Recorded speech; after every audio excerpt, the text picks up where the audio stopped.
Hey guys, it's your girl Tower Crush back with another review, and this time it is for BMF on STARZ. If you have not, please hit my subscribe button.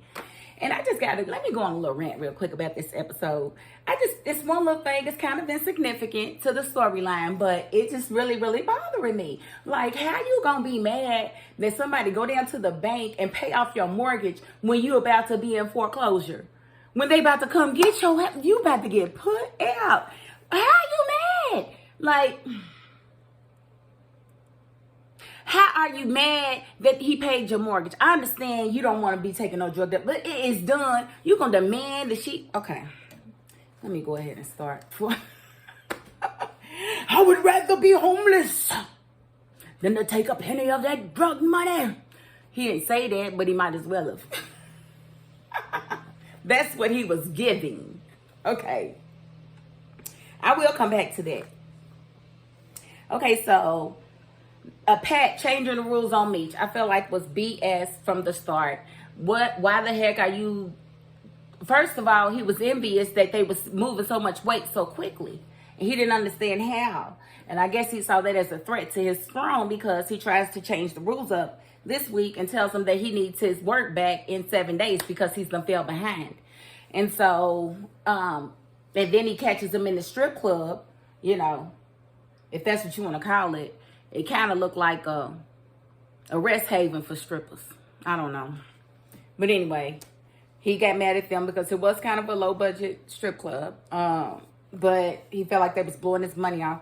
But we found out that he was only doing that because he basically threatened Mitch's life. If he didn't come back with this money in 7 days, then he was going to be... So we found that out because he told his driver, you know, he got to keep them underneath him. You know, he can't have them going over top, but he's going to go over top anyway because we saw in this episode that he's doing way too much partying, that Pat. Pat didn't get the rule. Well, there is no rule book to drug dealing, is it?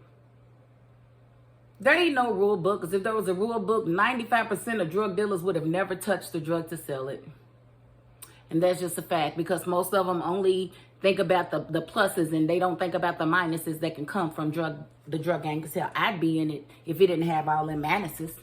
If I didn't, wasn't scared that my children or, my mother or somebody I love could be in danger from me out here getting all this money. If I was out here getting money like that, I'd be scared for my family. So I can't do it, because that's one of the minuses. So there ain't no real rule book, but people like Mitch made the rules.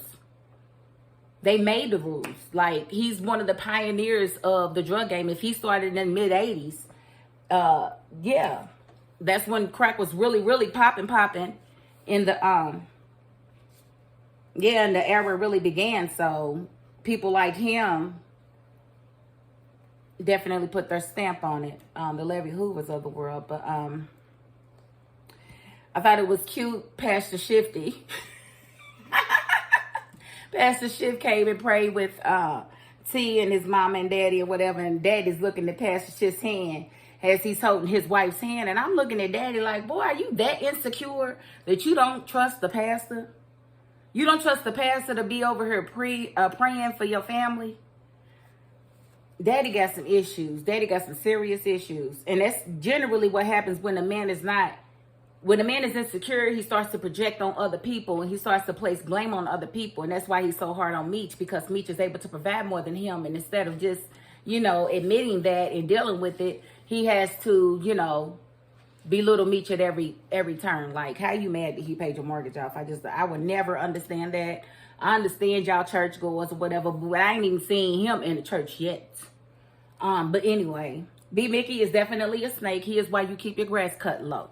People like B. Mickey, he's always challenging Mitch's authority, and I do believe that he may be the one that actually shot T.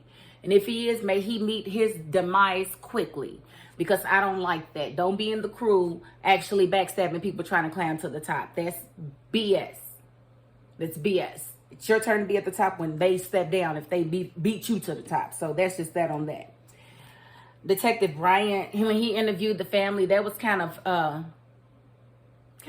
textbook, but I thought it was kind of cool how Wanda stepped in and took, responsibility for that BMW.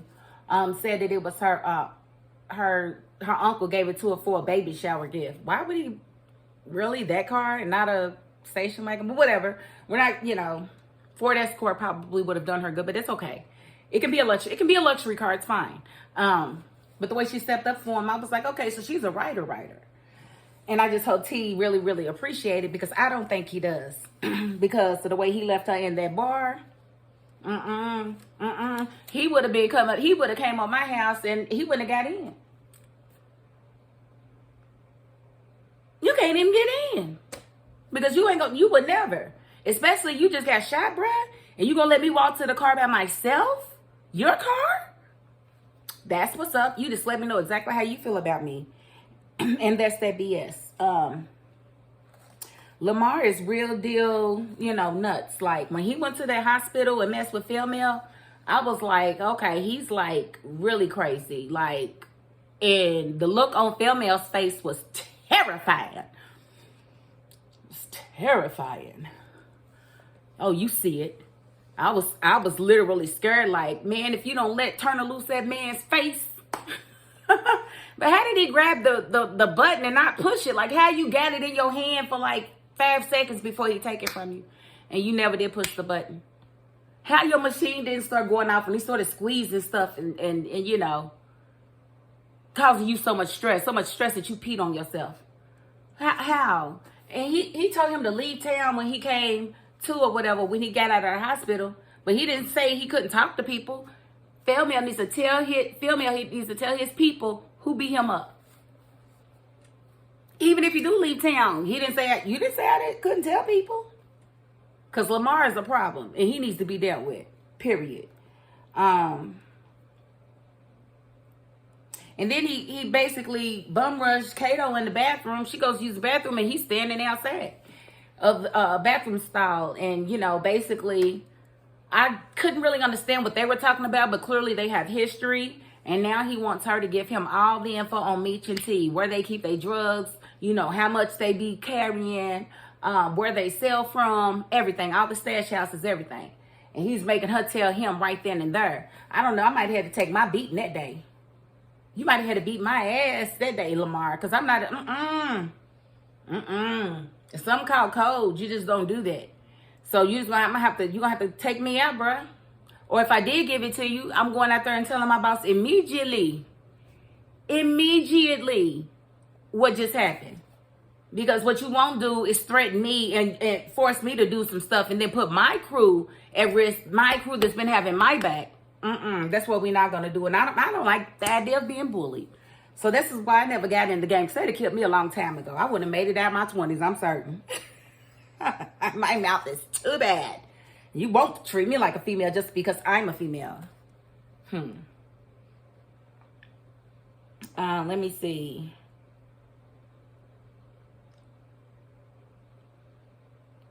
Now, I do want to say that it seems like it's a deeper, now y'all can tell me if I'm wrong, but it seems like it's a deeper rooted issue with Mitch's dad and him. Because it seems like they would know that T is dealing drugs too, because he's always with Mitch. How can he not be when he's always with Mitch? He dresses just as fly as Mitch. I understand he probably takes his chains off before he goes in the house, but he's always with his brother. So how y'all don't know for real that that's what he's doing? It seems like they just want to put it all on Mitch, even though they know that they are both doing it. But if they admit that their other son, the one that has potential, is actually selling drugs too, then they don't have any room to not think of themselves as the failures. And it's like his dad is like, we never touched the stuff. Why are we going to deal with, him being here? But at the end of the day, y'all showed him y'all's way. And y'all's way was the mortgage not getting paid with both of y'all working. And so other people showed him their way. And I'm not condoning it at all. But in the 80s, that's basically what happened. A lot of the factories and companies that black people had worked for generations shut down in our neighborhoods. They moved out into other neighborhoods. It was all a part of the starving of our communities to get people to be desperate enough to sell drugs or use them.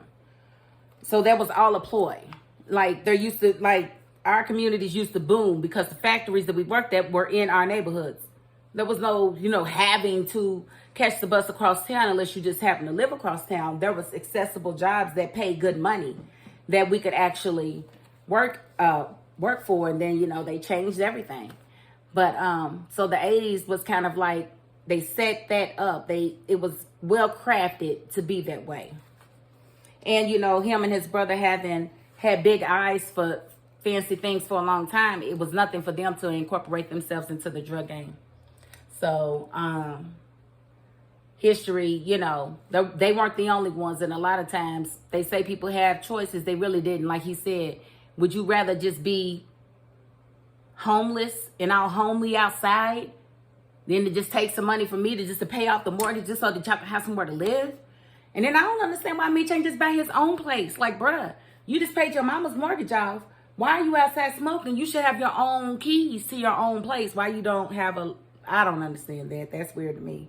But maybe that's just the way they're writing it for the story so that they could have something to talk about.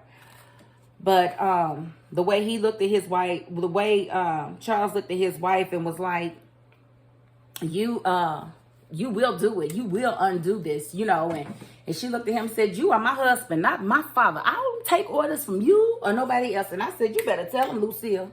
Lulu, put Charles in his place, girl. Lulu, don't let him talk to you like that, girl. You teach people how to treat you. Lulu. Because she was like, oh, what? I said, you better tell him, girl. The mortgage is done. It's done. There's no more. You couldn't afford to pay it anyway. And why are you over here crying? Oh, it's that insecurity. That insecurity again. And if he was secure within himself, then that requires him being able to handle things like that without, any pushback. Like he should have had to find the money, should have already been there. And he wants to be that person, but he has not found a way to be that person in this day and time. But his son has. So that's kind of hard for him. It's a hard pill for him to swallow. And I get that, but don't be no dummy. Please don't be no dummy. And the last thing I wanted to talk about was Miss Monique. Okay, so we started out, we saw Lamar playing Monopoly with Zoe. Ooh, they doing the family thing. And I told y'all she was about to take him back when she was reading them letters. Like, why are you even reading them letters, girl? Oh, she's getting on my nerves. But yeah, so I knew she was going to take him back then. But yeah, it kind of happened in this episode. And so Mitch just kind of saw everybody for who they was. He saw that Pat wasn't nothing but a powderhead. And he was making decisions based off of his drug use. So I have a feeling that he about to cut ties with that Negro in the next episode or two. He saw T for who he was, because T come to him like he treats him soft, or he treats him like he's nothing and he's a whole boss out here. Yeah, we know you a boss because you brought that gun to that meeting and poured it on them dudes, without even telling your brother that you even was going to do that. And for that, that may have had something to do with why you got shot in the first place, bruh. Because you ain't been playing. You ain't, it ain't always no team effort with you. I mean, but you are fine, though, so you definitely don't have to wait. But you know what I'm saying, T. Don't be like that. And he also saw Mo for who she is. So who's to know what's going to happen with her going forward? Like he said, if you sleeping with my enemy, then you my enemy. And the enemy, you a threat. Threats get eliminated. So we have to wait and see next week how that pans out. But that is my $5.02. I sincerely thank y'all for watching and sticking with me. And I promise you, in 10 years, you'll be able to say you was one of the day ones, because I'm not going to stop as long as God gives me breath.